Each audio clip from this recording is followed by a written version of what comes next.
and blah, blah, blah. It's not going to happen. If they can keep you sober, they will not get you sober, period. You have to do it for you. The pain it takes to change has to outweigh the pain it takes to stay the same for one split second. About 18, I lost my first girlfriend in a car wreck, drunk driving. 19, I lost my father. By 20, I was in federal prison for 8 years of my life for a crime I shouldn't have been involved in where somebody lost their life. I regret that every day. I paid my debt to society. On my way out of federal prison, I snuck out 13 to boxing. They searched me on the way out. I got an introduction charge on the way out of prison, sneaking contraband out of prison. The guard said, I've never seen that. I knew I was going to be sick, though. You know what I'm saying? I was like, I don't care what you write on that paper as long as I get them Suboxone. So I got them Suboxone. 30 days later, I went and laid down 3 more years for sneaking those Suboxone out. 3 11/29s back to back to back. Ran wild because I was that sick. I knew I needed them Suboxone. I knew I had to have it, no matter what cost. That's insanity. That is insane. They're giving me my life back. I had no probation, no nothing. And all I could think about was taking them Suboxone out with me. They had to go with me. Mark. Remember last time I said line? We don't do lines no more, so we're going to do marks. Actually, last time I said like we're going to do lines, we're going to do bumps, and that was even worse. So every 4 minutes in the United States, somebody's dying. So let's do this. Let's do this. Every time I put a mark up there, there's somebody dying while we're talking. Every 4 minutes. This is not a pandemic, it's an apocalypse. We're literally stepping over dead bodies every day. And if it was every 4 minutes a school teacher died, or every 4 minutes a lawyer died, every 4 minutes a cop died, somebody would care. But because I stick a needle in my arm and it kills me, I'm a junkie, nobody cares. I know a lot of people that have died in addiction that were great fathers, great husbands, beautiful people, kept their word, never hurt nobody, had a habit, died. Nobody cares because when they stuck that needle in their arm, it became their choice. So today, I'm speaking for all the friends I've lost. I refuse to stay anonymous today. I recover out loud for the people that suffer in silence because that's what it is. We're sick people. We are. Getting better, but we're sick right now. Now, we're going to get back on this, where we was at. I snuck them Suboxone out. We did 3 more years. I watched my daughters get stripped down at 5 years old and 1 year old, stripped down, squat and cough to come see their father in prison. I would have rather the state took my kids. I've been on both sides of that coin. The state has took my kid, and I watched my kids come to a federal prison and see their father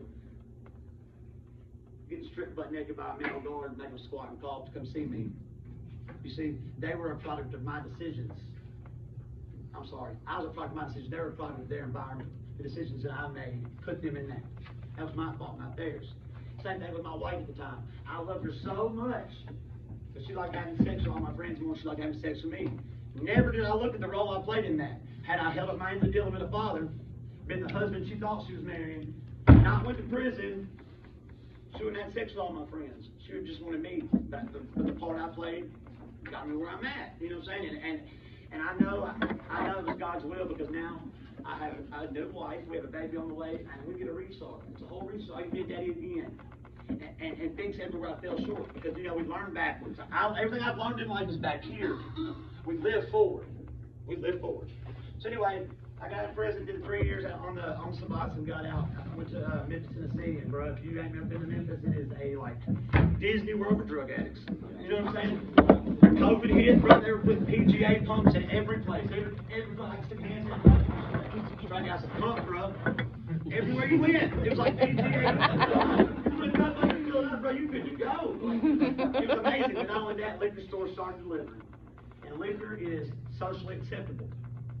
So, I ain't doing no dope. I'm going to get drunk. Socially acceptable. Got a job that was cool to be drinking. Got a job that was cool to be drinking. I even got put on my job was entertainment. It was my job to pick people up at the airport on Thursday night, show them a good time all weekend, take as many pictures as I could take with them.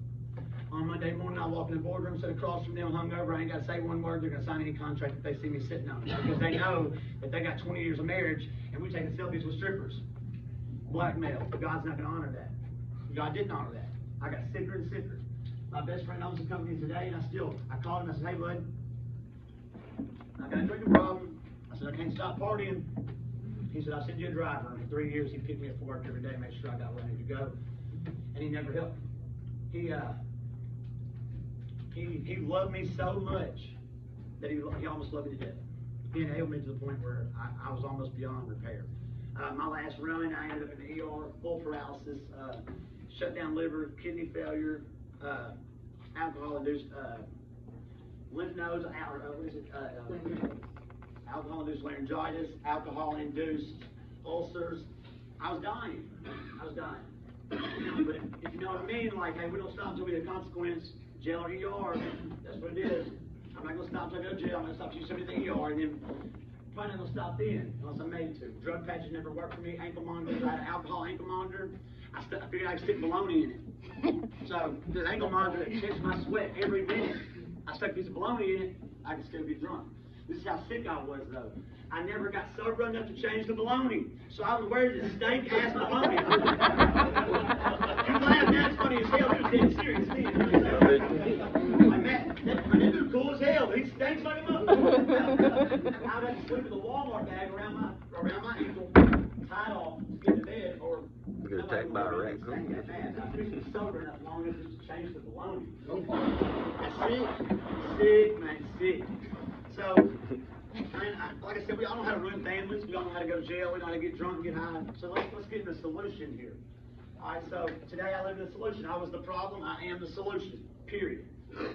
The season you're in right now is not a season that you're supposed to be in forever, and please find peace in that. But you do need to learn something in this season. This season needs to be you working on you. The faster you realize that you are the problem, the faster your season will end. I don't know if anybody told you I'm going to yell, cuss, and I'm probably going to preach, and I'm probably doing them all at the same time. So if that bothers you, I'm sorry, but we'll talk about it later. But I'm passionate about this, and I talk about it a lot. So if there's any issues with that, we'll catch me outside. You better be sober, because I ain't going to fuck with you if you ain't. You know what I'm saying? Solution. So they say that resentment's the number one offender for alcohol and drug addicts. Resentments. All right, so these resentments that you have when somebody died, you have a resentment against them. So resentment turned inwards causes depression. You know how many resentments I got of people that died that I can never say nothing to them about it? Even though I know I was right, I can't tell them I was right and rub it in their face. Resentment turns inward is depression. Agree?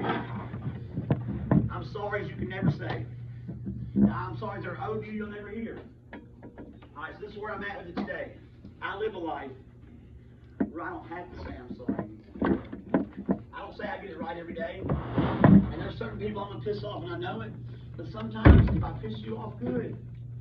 If I make you mad tonight and I offend you, but you leave here thinking, hey, man, I had something to say, I'm winning. Hate me. I don't care. I'll be the villain in your story because I love you that much. My wife, I love her more than anything that walks the face of this earth besides my children. And if she has to leave me tomorrow, make me the villain in her story, never talk to me again, have the best version of her life, then that's all I want to happen. That's true love. So if you look at your life, who do you really love? How many people can say, I love her so much that she just go salt my name, tell lies about me, make me a villain, and as long as her life's better without me, that's good. Because I was selfish and self-centered my whole life. Being selfish is the only thing about myself. Being self-centered is I think everybody else thinks about me too. I'm not that fucking important. Rolling the ball, things like there's a feds. I'm like, the feds don't give a shit about us. Like, what the hell? They're recording this page. We bought a half a gram. What the fuck? We ain't that important, but man, it's dead serious. Like I said, I've been in ghillie suits across the street from my house, watching my house for 3-4 hours. I'm not that important, period. But I thought it was. I was the center of my universe, and everybody else is in my mind. In reality, I couldn't even run my own fucking universe. Sorry, my language. I couldn't. So I decided to get sober. And getting sober sucks, because now you got to handle life on life's terms. That's a motherfucker. I don't care how you look at it, that's a motherfucker. Life sucks sometimes. Life's hard sometimes. But today you think you're hard. Today you can choose your suffering. Are you going to suffer in the streets and look for something to eat, not have a place to stay, live under a dumpster lids, and the rain don't hit you? Or are you going to suffer like, hey man, has my wife got new nails on her feet? My wife got new shoes. My wife got hair done. We got Netflix. That's the kind of supper I'm choosing today. So I pick my own heart. My heart is, hey, I can either go lay down 2 more years in prison, or my heart can be like, can I pay the water bill? Sobriety is not a magic wand that makes everything okay. It's not. But with sobriety comes responsibility. Because now, you're responsible for everything. There's no running from it. I can't hide behind no bottle now. I can't blame it on them dirty butts that we all love. I can't. I have to take responsibility for it now. I have to face it as it comes. So that requires honesty. How many of y'all think y'all are honest? Be real. I mean, I'm completely honest, live a completely honest life every day. Don't tell one white lie. Thank you for your honesty. That's what I'm saying. That's hard to do. That's hard. We're lying about something at some point in time throughout the day, no matter what. That's what we all do, right? We're of sin. My mother is an amazing woman. She was a sinner. From a sinner with sin nature. We are going to sin. We learned it from a baby age. I want that sucker. I'm going to tell my daddy whatever I got. Did you do that? No. I'm going to get that sucker. It's bred into us. Nobody taught us how to lie. We know how to lie. But when you get sober, you got to face it. You got to be honest. And that honesty shit sucks. Or it sucks bad because it means you got to deal with the consequences right here. My wife, I love her to death. And like I said, man, she probably whooped me. You know what I'm saying? We were trying to have a baby. She said, them cigarettes why your sperm count's low, blah, blah, blah, blah, blah, blah, blah. She made me quit smoking cigarettes. She asked me, I know she could smell it. You've been smoking cigarettes? No. No, I ain't smoking no cigarettes. She got the nose of a bloodhound. No, I ain't smoking no cigarettes. She's like, all right, cool. She finds some cigarettes, and it's double the fight when she found them cigarettes. When I could have just said, yeah, I fell short, I smoked that cigarette, dealt with it right then, but I put it off. But as addicts, and when I say addicts, I'm talking about me, not y'all, because I know y'all all honest. She's made that very clear. Here's how life works for me. Let's say that she let me slip, and she let that lie go, right? Let me give you some backstory on this. She got a big, fat, ugly sister. I mean that in every disrespectful way possible. So before we go here, we're going to go with this. I get away with smoking this cigarette. Even though she knew she let it slide because she loves me so much. By the end of the week, it'd be a pack of cigarettes. The next week, it'd be an airplane bottle. The week after that, it'd be a fifth. The week after that, it'd be a half gallon. In a month, I'm be smoking her ugly sister. Because I got away with that one lie. That one lie that she let me get away with. My addict mind says, it's on. I got this. She's stupid. Watch this. Come on now. We got to hold ourselves accountable. And that sucks, man. It does. Because you're going to be sober, you got to face it head on. You got to deal with it right here. You can't avoid the problem and think it's going to go away because that's how it doesn't work. If you don't believe me, stop checking the mail because your water bill's in it and see how long that water stays on. They're cutting it off no matter what. Just because you didn't check it and didn't look at it, problem's still there. Problem's still there. So, this is what I decided when I became sober.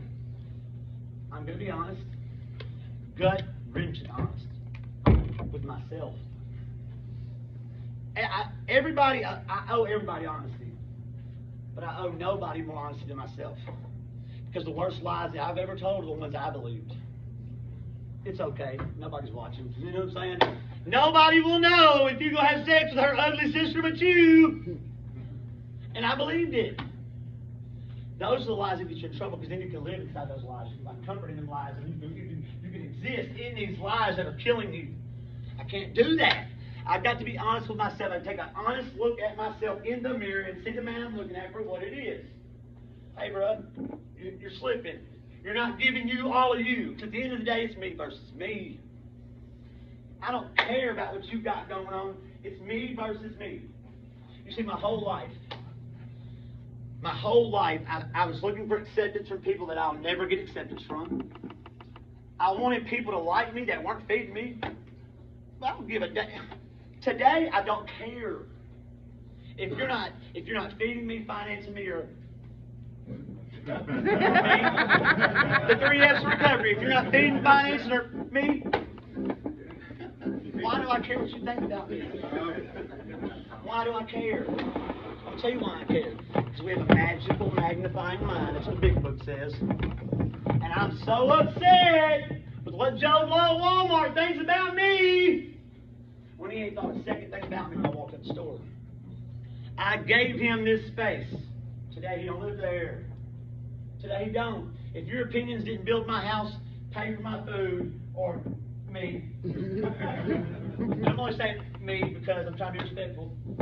I don't know why I'm probably going to say the F word 18 more times before this is over. But That's my sister, though. that is his sister, though. But you ought to see the other sister. You know? She's still my sister, though. All right, so I work at a rehabilitation program in Fulton. And we have these mentor meetings where it's all organized and, well, nothing gets done. It's a loss. You know what I'm saying? Like it's a little pretty little. So after that, we get down to me and the men in there, like 4 of us, that are really aiming at recovery. I don't sit at tables a day where we talk about people. I don't. I sit at tables a day where we talk about recovery, making each other's life easier, making money for our family. And if you can't find a table like that, build one. And I promise you, I'll attract the people you want at that table. They'll come. I promise you they will. So we're talking, right? And I'm just saying, like, I'm not arrogant at all because I mean, I know I'm like a hard 6, but like with this recovery thing, I give it 1,000,000% of me every day. I wake up first thing in the morning. Poor wife, I'll clap my hands. She knows I'm up. You know who else is up? You know who else knows I'm up? The devil. I get up, I stomp my feet every morning. Every devil within a half mile of me gets a motherfucking headache. He's up! Holy shit, he's up! And I treat that day like it's my last day on earth because that's all I got. I don't live here. If it happened 5 years ago or 5 minutes ago, I cannot do anything about it but learn from it. Period. I can't. I can't do nothing about this. This is all in my control. Can't do nothing about this over here. But this 3-foot spot where I stand, I got control over that. This is where I'm at today. My head and my feet in the same place, 3 feet. If my head's too far in the future, I get anxiety. If it's too far back here, I get depressed. But if my head and feet are right here, my ass ain't in trouble. We're all together. But if I put one leg in the future and I got one leg back here, I'm pissing all down my leg. You can't do that. I can't. Back here is not where I'm at. This is what built me. It's like the house I used to live in. It's right here. Learned my lessons here. Made some memories here. Kept the pistol here. But I don't live here. I'm living right here. Where I want to be is right here. But I have no control over this. This will get me drunk every day of the week. Because I want what I want when I want it, and it's now.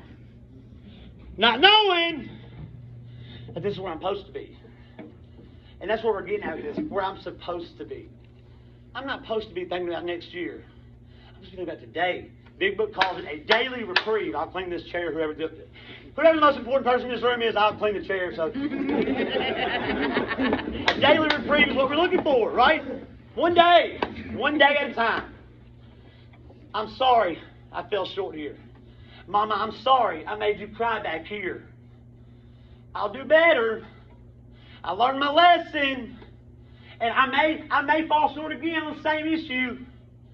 But I'm going to do my best to not forget none of this and use it as an advantage. On the days I get it right, it's a memory. It's a blessing. On the days I get it wrong, it's a lesson.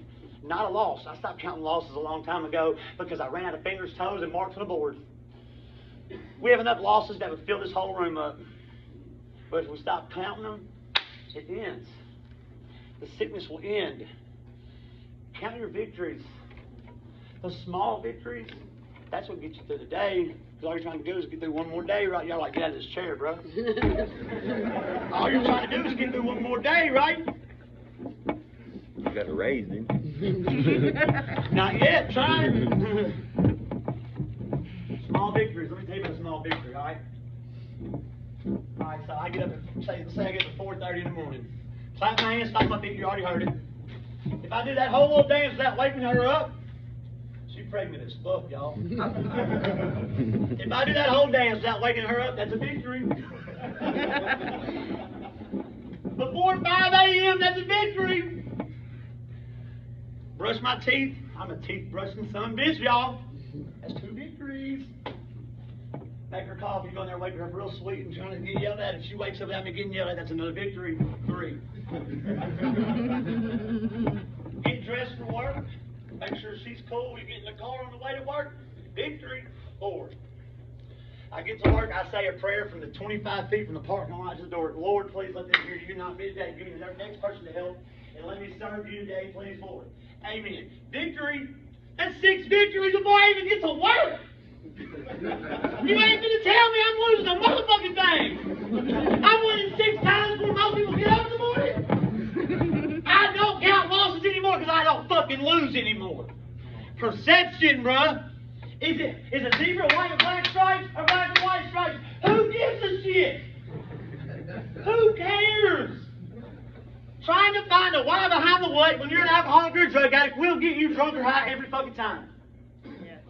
I don't know how electricity works.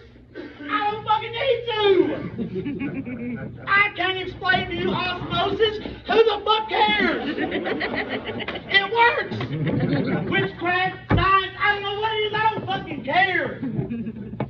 The what is when the light comes on. The what is I breathe in, I need that. Trees is living and shit. Birds is chirping, frogs are jumping. I don't know how. Caterpillars. I don't need to know.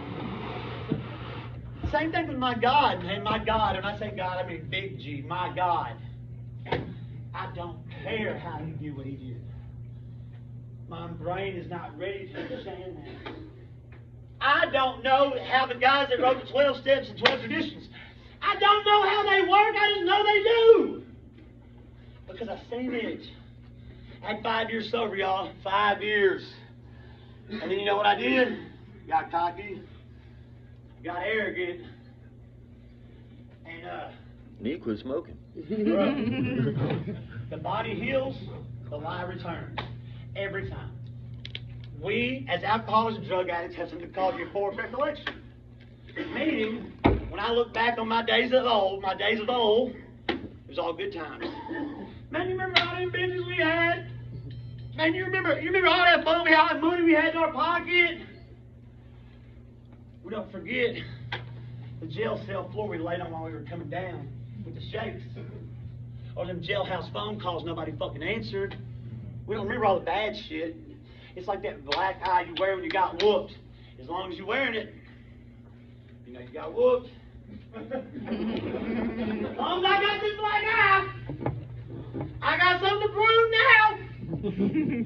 But when that black eye goes away, we think, oh, maybe that girl will remember that. You know what I'm saying? I'm back. Everybody, somebody, till somebody shows up. That black eye gone, I'm the biggest rooster on the motherfucking farm now. Until that man gives me that black eye again. And it's usually in front of that same chick. She hope forgot. Now it's fresh. She know you got your ass beat, so now you gotta work harder again. I'm sick of that, man. That is why I call myself a drunk, because I'm a hopeless alcoholic. Nothing good lives in me without God, period. I'm empty. I'm an empty vessel that I pray every day God fills with something I can use to help y'all, or help me, help my wife, help everybody. Because for so long I took. So, I digress, y'all. We get to talk about liquor and business. You know what I'm saying? Like, the mentor meeting, we're in there. And I like to say, I'm good at what I do. I'm really good. The guys I work with, exceptional people. Exceptional people. All right, so a buddy of mine, he was my mentor, and I respect him so much. I said, man, what are you doing for your recovery today? And he's like, I taught all these classes. I said, all right, what'd you do for you? Did you not hear me, bro? I taught these classes. Bruh. I read 4 books at a time. I read the Bible every day. I read 2 recovery books. And, bruh, I honestly, let me tell you, I'll be all the way honest with you. 25 Ways to a Happy Marriage, my wife bought me. That I better fucking read. You know what I'm saying? I'm reading these all, man. And I'm like, hey, I'm a Joyce Myers fan, you know what I'm saying? I might be sitting down tonight, you know what I'm saying? But I'm a Joyce Myers fan. All right, so I'm giving this book. And I'm like, man, read this book, bro. He was like, he just lost his father. It's rough life. It's rough in his life right now. And he's like, man, that's where you gave me this book. My dad gave me a book 2 days before he died. It's about the Dallas Cowboy coach, blah, blah, blah. He's a big sports fan. I was like, cool. 10 days later, I was like, you read that book yet? He's like, I ain't got time. I said, what was the score of the game last night? He told me. He even told me who scored the winning touchdown. Priorities, guys. I was 5 years sober, bro, and forgot how I got there. The most successful people in life never stopped doing what was working. If it was working, they keep doing it. But we forget the pain. We forget the hurt, the tears, the broken dreams of our mothers. We forget that. So I jumped his ass. I was like, bro, come on. I don't care if you read the book I gave you, but the book your daddy gave you, 3 days or 2 days or whatever before he died, he gives you a book, and you're looking over this book to watch the game. Come on, man. He said, bro, I'm good. Guys, I'm telling you, I was good at 5 years. I was good. I was holding down a job, $100,000 a year job. I was good. Didn't need no meetings at that point. Didn't even need my Bible or the AA book, period. I was good. We rest on our laurels. We rest on our accomplishments from yesterday. So if resentment's the number 1 offender, complacency is the number 2. Complacency will get you killed faster than a loaded pistol. Because we rest. I did all this yesterday. I'm good today. I'm going to take a day off. That will get you killed. You've got to get up every day and keep focused on what you're trying to do. Because you know who is focused on what you're trying to do? The devil. They say your addiction's out the parking lot doing push-ups waiting on you, right? So is the devil. With his dick in his hand, waiting on you. Period. That's what he's doing. He's patient. He's waiting for you to lose focus for 1 second. That's all he needs. Skip 1 church or 1 AA meeting because you don't fucking need it. He's got you. He's got you. You stop hanging out with your clique of sober friends. He's got you. We have all watched Discovery Channel. The gazelle that gets eaten by the lion is the one that trails off by itself. They got him. Am I right? The devil wants you alone. The devil wants you comfortable. Contentment is not of my God. And the devil don't come with a pitchfork and a little tail. He's going to come disguised as everything you ever wanted. That job you thought you wanted, the devil's going to give it to you. That girl you could never get, here she comes. That bank account, that money, that car, whatever it is that you wanted more than anything in the world, when you get sober, it's coming. And we're blindsided. Like, oh, I got sober. Look at these blessings. Look at these blessings. Had I got everything I asked God for, I'd be dead. If I don't have it and beg for it, the answer was no. Period. God knew something I didn't know. If I had won the lottery like I begged God to let me win the lottery, I'd be dead. Had I stayed married to the girl I thought I loved more than anything that walked the face of this earth, I wouldn't have my wife now with a new baby on the way and been miserable. He knows what we don't. He hears conversations we don't hear, and he knows the plan. He knows the plan because he made the blueprint.